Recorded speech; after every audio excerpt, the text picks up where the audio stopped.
அண்மை செய்திகளை பார்த்து வருகிறோம். கொடைக்கானல் பகுதியில் பெய்து வரக்கூடிய கனமழையின் காரணமாக அங்கு அருவிகளில் வெள்ளப்பெருக்கானது ஏற்பட்டிருக்கிறது. இது தொடர்பான முழுமையான விவரங்களோடு இணைகிறார் செய்தியாளர் குறிஞ்சிவேல். அவரிடம் பேசலாம். வணக்கம் குறிஞ்சி, விவரங்களை நீங்க பதிவு செய்யலாம்.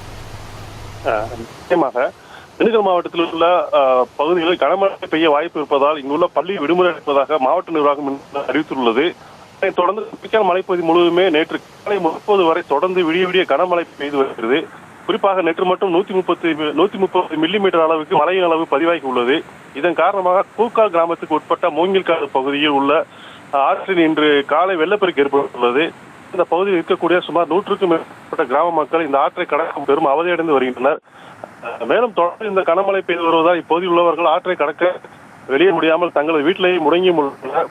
தொடர்ந்து மழைக்காலங்களில் இதுபோல அடிக்கடி நிகழ்வுகள் வருவதால் விவசாய பொருட்களை கொண்டு செல்வதற்கும் பள்ளி மாணவர்களை கடப்பதற்கு மிகவும் சிரமமாக இருப்பதாகவும் எந்த நேரத்தில் வெள்ளப்பெருக்கு ஏற்படுகிறது அளவிற்கு அச்சத்துடன் இருப்பதாகவும் இப்பகுதி மக்கள் தெரிவித்தனர்.